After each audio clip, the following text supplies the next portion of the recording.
नमस्कार, स्वागत करता हूं एक बार फिर से brain power zone YouTube channel में। आज मैं लेकर आ चुका हूं वही सीरीज जो बोर्ड मॉडल क्वेश्चन का सीरीज चल रहा है, 12th क्लास स्पेशल, जो बिहार बोर्ड के 12th क्लास के टेक्स्ट बुक से रेनबो पार्ट 2 से लिया गया ये क्वेश्चन है। और इसमें हम केवल वीवीआई क्वेश्चन पढ़ेंगे जो 2024 के फरवरी में होने वाले एग्ज़ाम के पर्पज़ से है। चलिए पहला क्वेश्चन शुरुआत करते हैं। पहला क्वेश्चन कहता है कि the poet was dash dressed when he saw the snake. कह रहे कि कवि महोदय जो थे वो कौन से ड्रेस में थे जब वो सांप को देखे। तो फॉर्मली नहीं होगा, पैजामे में थे, बिल्कुल सेकंड आंसर ही सही हो गया। और ये बाकी सबको देखने की कोई आवश्यकता नहीं, क्योंकि कवि महोदय के बारे में आपको अच्छे से पता है कि इनको प्यास लगी थी तो वाटर ड्रॉप के पास पॉट और अपने पैजामे में ही वो चले गए थे, तब उन्होंने सांप को देखा। ओके, नेक्स्ट क्वेश्चन की तरफ बढ़ें। नेक्स्ट क्वेश्चन कहता है कि I celebrate my self and Singh my self कि ये किस चैप्टर से लिया गया है। तो सीधी बात है भाई कि ये चैप्टर जो है I celebrate my self and Singh my self, ये सॉन्ग ऑफ माई सेल्फ से लिया गया है। कवि स्वयं ही गाते हैं, स्वयं ही गुनगुनाते हैं, उत्सव मनाते हैं। तो ये वाल्ट विटमैन के द्वारा लिखा गया ये चैप्टर बहुत ही प्यारा है। और स्नेक डीएच लॉरेंस साहब लिखे हैं, फायर हिम के कियन दारूवाला, और टू एटम जॉन किट्स द्वारा लिखा गया है। चलिए नेक्स्ट क्वेश्चन की तरफ बढ़ते हैं। बहुत लाजवाब क्वेश्चन, क्वेश्चन नंबर 3 आपके स्क्रीन पे आ चुका, और यहाँ पे देख सकते हैं 3 नंबर क्वेश्चन बहुत ही बढ़िया क्वेश्चन है, इसको बनाइए। हुज वाइट वाटरफॉल और could bless travels in their last dash test. तो यहाँ फर्स्ट वाला ही कह रहा है कि इसमें सूटेबल बैठेगा, खाली जगह पे डिस्ट्रिस हो जाएगा, क्योंकि आप जब ये चैप्टर पढ़िएगा तो उसमें आपको ये लास्ट में ये मिल जाएगा। ये पोएम के लाइंस ही हैं जो आपको पूरा करना है। तो हेल्प्स ऑफ पोएम, आप पोएम की सहायता से आप इसको आसानी से भर सकते हैं। अगर आप अच्छे से पढ़े होंगे तो आपको पता होगा कि इसको कहाँ भरना हुआ। ठीक है, चलिए नेक्स्ट के क्वेश्चन की तरफ बढ़ें। और नेक्स्ट क्वेश्चन की तरफ बढ़ने से पहले आपको बता दें कि ये सीरीज हमने 2 और वीडियो बना चुका है, अगर आप वो नहीं देखे हैं तो आप उसे ज़रूर देखेंगे जा कर के। चलिए नेक्स्ट क्वेश्चन, 4 नंबर क्वेश्चन आपके स्क्रीन पर आ चुका। ये 4 नंबर क्वेश्चन को अच्छे से समझेंगे। 4 नंबर क्वेश्चन कह रहा है कि to bend with apples mossed cottage tree. Apple के पौधे को बेंट कर देना है, मोस्ट कॉटेज ट्री, उस पेड़ को बिल्कुल ही नीचे के तरफ पे झुका देना है। ईज फ्रॉम, कहाँ से लिया गया है, किस चैप्टर से लिया गया, इसमें आपको भरना है। तो ये सॉन्ग ऑफ माई सेल्फ में नहीं दिया गया है। स्नेक में स्नेक की बात किया गया, फायर हिम में आग की बात किया गया। तो ऑड टू अटम, इसमें सन, मैच्योरिंग सन और अटम का कंस्पायरिंग वाली बात की गई थी। How to load bless and, कैसे मतलब आशीर्वाद दिया जाए, कैसे फलों को लाद दिया जाए कि उसकी डाली बेंट हो जाए, ऐसी बात की कही गई है किसमें, और टू अटम में, जिसके लेखक है जॉन किट्स महोदय। ओके, नेक्स्ट क्वेश्चन की तरफ बढ़ते हैं हम लोग। नेक्स्ट क्वेश्चन कहता है 5 नंबर क्वेश्चन, बहुत लाजवाब सा क्वेश्चन है, और ये क्वेश्चन ध्यान से पढ़िएगा, इसमें आपको फंसाएगा। क्वेश्चन कह रहा है कि someone was before me at my water drop. कोई मेरे वाटर ट्रॉप के पास, पानी के नाद के पास आया हुआ है। And I like a second comer, और मुझे लगता है कि मैं सेकेंड कॉमर हूँ, मतलब मैं दूसरी वाले आदमी हूँ जो आया इसके पहले। Waiting dash dash is from, मैं वहाँ पे, इज फ्रॉम का मतलब ये कहाँ से लिया गया है, और मैं दूसरा वेटिंग वाला आदमी हूँ जो पहले से एक आया हुआ है, मैं दूसरा गया उसके बाद में। तो ये किस चैप्टर से लिया गया है। तो द सोल्जर नहीं होगा, फायर हिम नहीं होगा, एन पिताप नहीं होगा, स्नेक बिल्कुल सही जवाब। चलिए नेक्स्ट क्वेश्चन की तरफ बढ़े। तो नेक्स्ट क्वेश्चन के तरफ कहता है क्वेश्चन नंबर 6, और क्वेश्चन नंबर 6 बहुत प्यारा क्वेश्चन आ गया आपके स्क्रीन के सामने। और इसमें कहा जा रहा है कि who wrote the old play house and other poems. कह रहा है कि किसने लिखा है ओल्ड प्ले हाउस, पुरानी हवेली और भी कविताएं। तो ये टी.एस. इलियट नहीं लिखे हैं, डी.एच. लॉरेंस भी नहीं लिखे हैं। टी.एस. इलियट ये मैकेबिटी द मिस्ट्री कैट लिखे हुए हैं, डी.एच. लॉरेंस स्नेक लिखे हुए हैं, के.की.एन. दारू वाला फायर हिम लिखे हैं, और कमला दास ही ये play house, old play house लिखे हुए हैं। माई ग्रैंड मदर हाउस भी कमला दास ही लिखी हुई है। चलिए, ये प्यारा क्वेश्चन के साथ साथ नेक्स्ट क्वेश्चन बढ़ते हैं हम लोग क्वेश्चन नंबर 7 की तरफ, और क्वेश्चन नंबर 7 आपके स्क्रीन पर आ चुका। चलिए, इस क्वेश्चन का आंसर हम लोग जानते हैं बिल्कुल आसानी से। इस क्वेश्चन में कहा जा रहा है कि भाई the poet is dash dash the snake. कह रहा है कि कवि जो हैं स्नैक चैप्टर के क्या हैं, तो अफेयर्ड डरे हुए हैं। वो किससे? सांप से डरे हुए हैं। उनमें हिम्मत नहीं हो रही है सांप के पास जाने की, इसलिए उन्होंने लास्ट में कविता में लिखा हुआ है कि वो एक क्लाइमी सेल से वो छपाते हुए पानी पे मारते हैं, उनको नुकसान ना पहुंचाते हुए सांप को वो डराने की कोशिश करते हैं, तब तक सांप अंदर घुस जाता है। चलिए, मेरा एक्सप्लेन का वीडियो और समरी अवेलेबल है, आप वहां जाके विजिट करके आप डिटेल जानकारी ले सकते हैं। चलिए, नेक्स्ट क्वेश्चन की तरफ बढ़ते हैं। क्वेश्चन नंबर 8 क्वेश्चन में कहा जा रहा है कि 8 क्वेश्चन में कहा जा रहा है कि अ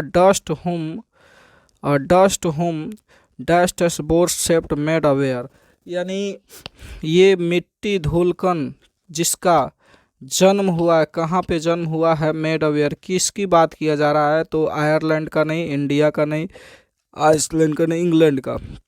द सोल्जर चैप्टर से लिया गया ये क्वेश्चन है, और इसमें रूपर्ट ब्रूक साहब ये कंपोज किए हैं इस कविता को, और ये इसमें इंग्लैंड की बात किया गया है। एक पेट्रियोटिक पोएम है, ये देशभक्ति कविता है। चलिए, नेक्स्ट क्वेश्चन की तरफ हम लोग बढ़ते हैं, क्वेश्चन नंबर 9 की तरफ, और 9 क्वेश्चन आपके स्क्रीन पर आ चुका है, और इस क्वेश्चन में हम लोग जानेंगे इसके बारे में। लिखा हुआ है कि और when the milk is missing और another picks bin sticks is dash dash from, यानी क्या होगा इसका, किस चैप्टर से लिया गया? इज फ्रॉम जहाँ भी आप देख लो आप समझ जाना कि बोला गया है कि किससे लिया गया है।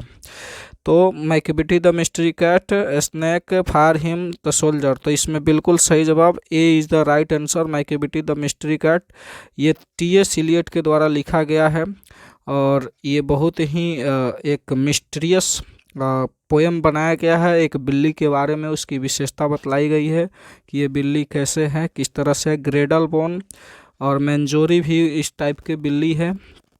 तो आइए नेक्स्ट क्वेश्चन की तरफ हम लोग बढ़ें, क्वेश्चन नंबर 10 की तरफ। बहुत प्यारा सा क्वेश्चन, लाजवाब सा क्वेश्चन, और एग्ज़ाम में बार बार आने वाले ये क्वेश्चन है।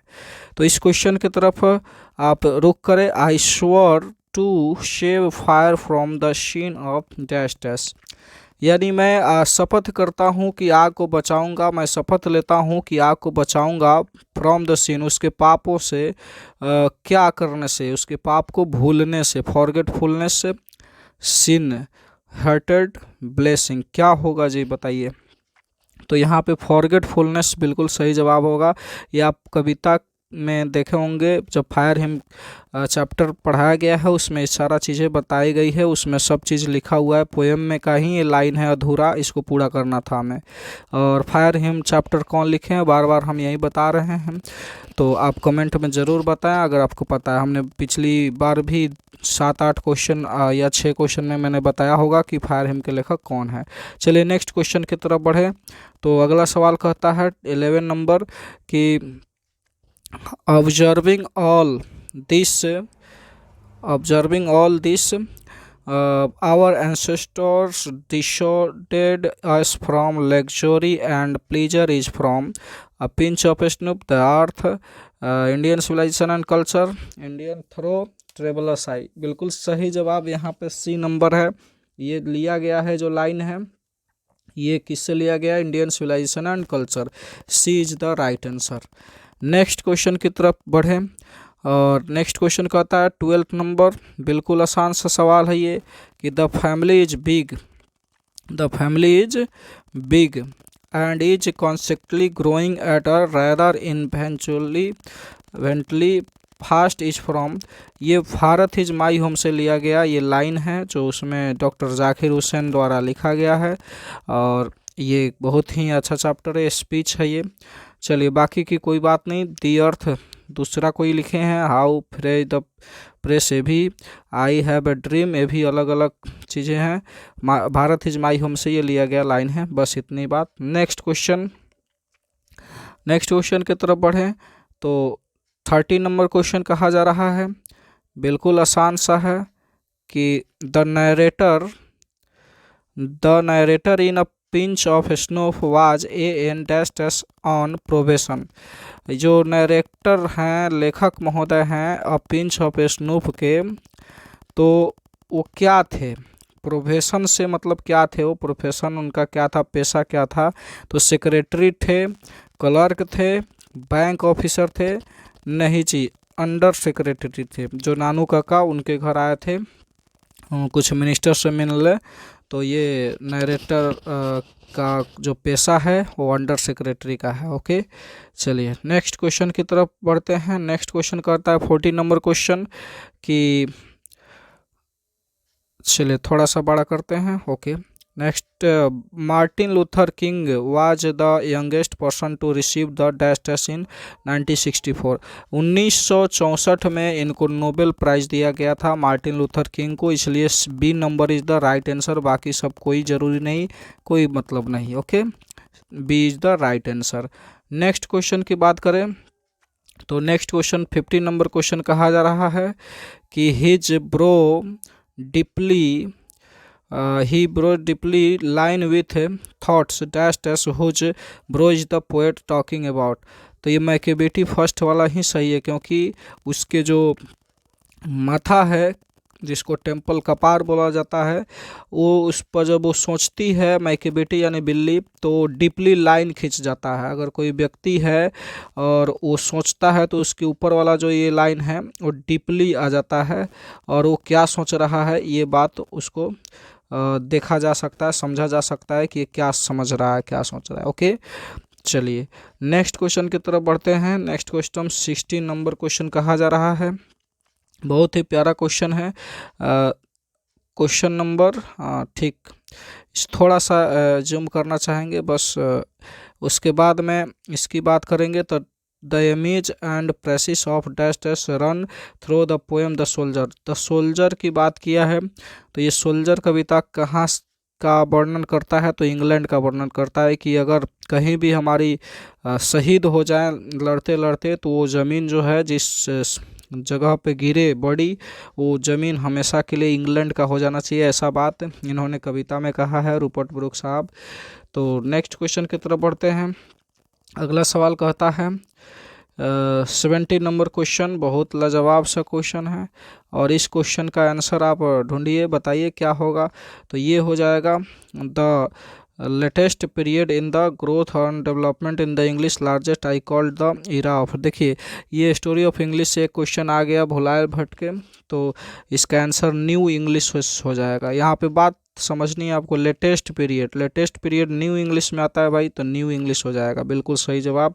यहाँ से भी आप पकड़ सकते थे, लेटेस्ट माने अभी हाल ही में का, तो न्यू को कहा जाता है, मिडिल नहीं होगा, ओल्ड नहीं होगा, अमेरिकन नहीं होगा। मैं कोशिश करूँगा कि स्टोरी ऑफ इंग्लिश का स्पेशल एक अलग 20 से 25 सवाल लेकर आऊँ, जो आपका परीक्षा में वही क्वेश्चन आए, बाकी कोई अलग से क्वेश्चन ना देखने को मिले।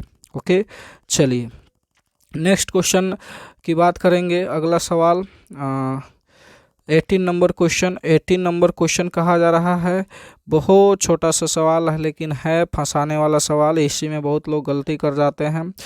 बर्ट्रैंड रसल कहाँ के थे? तो ये ब्रिटेन के थे, ब्रिटेन के से बिलोंग करते थे, तो C is the right answer. Okay, next question की बात करेंगे 90 नंबर क्वेश्चन। तो 90 नंबर क्वेश्चन में कहा जा रहा है कि how many hens were at first keep by Benjy के द्वारा पहला बार में कितना हेन मुर्गी खरीदा गया था?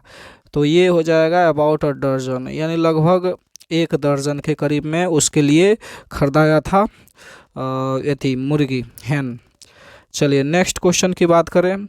अगला सवाल हो जाएगा 20 नंबर क्वेश्चन कहा जा रहा है कि but believe that I shall make a speedier journey since I take dash dash from. ये कहाँ से लिया गया है लाइन जो है, तो लेकिन विश्वास करो मैं ज़रूर आऊँगा तीव्रगामी यात्रा करके, सिंस आई टेक निश्चित है, मैं ये वादा करता हूँ। तो ये sweetest love I do not go chapter से लिया गया है, जिसमें जॉन डॉन साहब अपनी पत्नी एन मोर को ये सजेशन दे रहे हैं, कॉन्वेंस कर रहे हैं ये बातें बोल के। तो ये A number is the right answer, बाकी सबका कोई बात नहीं है।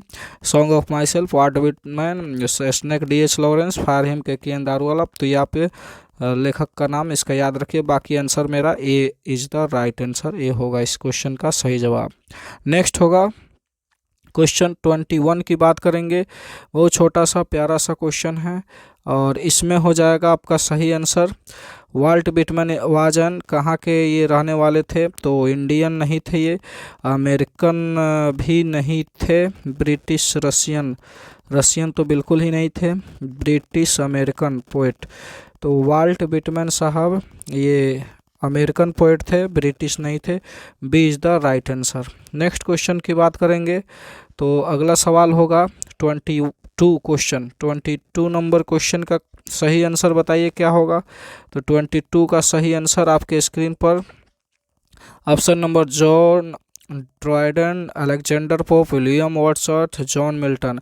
The romantic rivals associated, the romantic poet में आपको ये आ जाएंगे विलियम वर्ड्सवर्थ, यानी C is the right answer. William Wordsworth का बहुत अच्छा कविता आता है जो बच्चों के लिए चिल्ड्रंस पोएट के लिए भी रहता है। चलिए इनका विलियम वर्ड्सवर्थ का डैफोडिल्स भी आया हुआ था जो पहले के चलता था, पहले के टाइम में 50 नंबर की इंग्लिश हिंदी में चलता था जो 12th में चलता था, अब तो बंद हो चुका है। चलिए नेक्स्ट बात करेंगे इसका 23 क्वेश्चन नंबर 23 का। इसमें बात बनेगी क्या कि Anton Chekhov was a dash dash by profession. Anton Chekhov किस पेशे से ताल्लुक़ रखते थे, कौन सा प्रोफेशन था इनका। तो एंटब चेकअप ये टीचर नहीं थे, सोल्जर नहीं थे, मैनेजर नहीं थे, डॉक्टर थे। तो D is the right answer Anton Chekhov के बाद में। नेक्स्ट क्वेश्चन की बात करेंगे तो नेक्स्ट क्वेश्चन हो जाएगा 24 नंबर क्वेश्चन, और 24 का क्वेश्चन का सही आंसर बताइए आप क्या होगा। तो यहाँ पे हो जाएगा फॉर व्हाट पर्पस एंड नानू काका कम ऑफ दिल्ली। क्या पर्पस था उनका, क्या पर्पस था कि नानू काका दिल्ली आए थे। तो सीधी बात है, नो बकवास, टू सी सम मिनिस्टर, कुछ मिनिस्टर से मिलने आए थे वो। बाकी सब तो बकवास चीज़ें ऑप्शन में है, ये सब पर ध्यान भी नहीं देना, डायरेक्ट आपको आंसर ही दिख गया। चलिए नेक्स्ट क्वेश्चन की बात करेंगे 25 नंबर लास्ट क्वेश्चन आज के सीरीज का। इसका क्वेश्चन है थोड़ा सा इसको हाँ ठीक है, थोड़ा सा इसको जूम करते हैं, बाकी कुछ नहीं, बस हाँ इसको Benjy a lad spending his time playing round like that with God. यहाँ पे बेंजी नहीं कुछ और होना चाहिए था, सेबी होना चाहिए था शायद, क्योंकि दी आर्टिस्ट चैप्टर से कद्दू से वो खेलता था, कद्दू में ज़्यादा वो गॉड सेल जो होता है उससे ज़्यादा वो खेलता था, ठीक है, कद्दू जो है उससे ज़्यादा वो खेलने का काम करता था। तो और दी आर्टिस्ट चैप्टर से लिया गया है, सिगा नोया चैप्टर के लेखक हैं, और बहुत एक कहानी है, स्टोरी है एक बच्चे की। चलिए नेक्स्ट क्वेश्चन की बात तो नहीं करेंगे, लेकिन ये आज का ये सीरीज यहीं पे समाप्त होता है। आपको कैसा लगा आप कमेंट करके ज़रूर बताइएगा। अगर नेक्स्ट कुछ और चाहिए होगा तो आप ज़रूर बताइएगा हमें, हम ज़रूर मिल जाएंगे आपको। और इस तरह से